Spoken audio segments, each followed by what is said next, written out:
நான் பணிந்தேன்.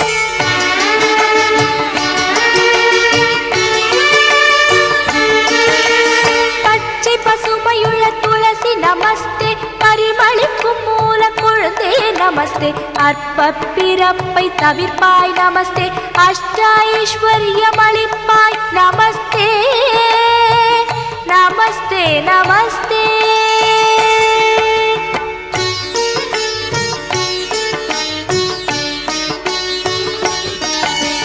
ஹரியுடைய தேவி அழகி நமஸ்தே, அமைந்தார்க்கின்பம் அளிப்பாய் நமஸ்தே, வனமாலை என்னும் மருவே நமஸ்தே, வைகுண்ட வாசியுடன் மகிழ்வாய் நமஸ்தே நமஸ்தே நமஸ்தே.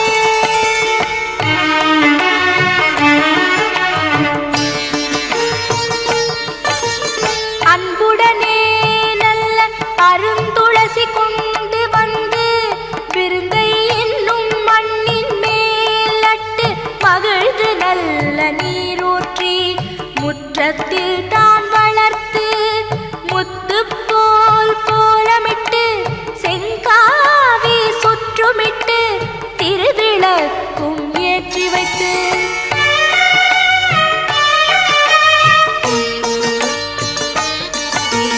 பழங்களுடன் தேங்காயும் தாம்பூலம் தட்டில் வைத்து புஷ்பங்களை சொரிந்து பூஜித்த பேர்களுக்கு என்ன பலன் என்று ரிஷிகேஷர் தான் கேட்க,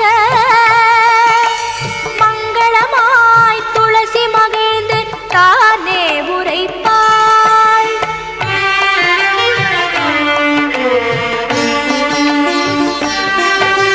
மங்களமாய் என்னை வைத்து மகிழ்ந்து உபாசித்தவர்கள் தீவினையை போக்கி சிறந்த பலன் நான் அளிப்பேன்.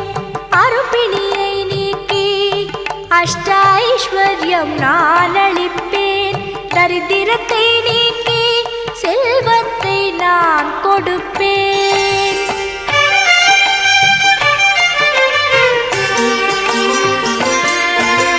புத்திரன் இல்லாதவர்க்கு புத்திர பாக்கியம் நான் அளிப்பேன்.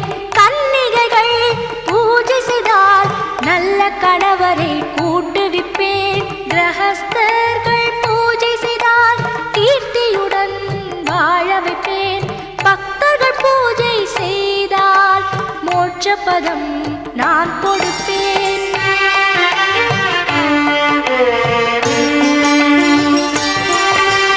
கோடிக்காரா பசுவை கன்றுடனே கொண்டு வந்து கொம்புக்கு பொன்னமைத்து குளம்புக்கு வெள்ளி கட்டி கங்கை கரைதனிலே கிரகண புண்ணிய காலத்தில் பாலுருவி அந்தணக்கு மகாதானம் செய்த பலன்.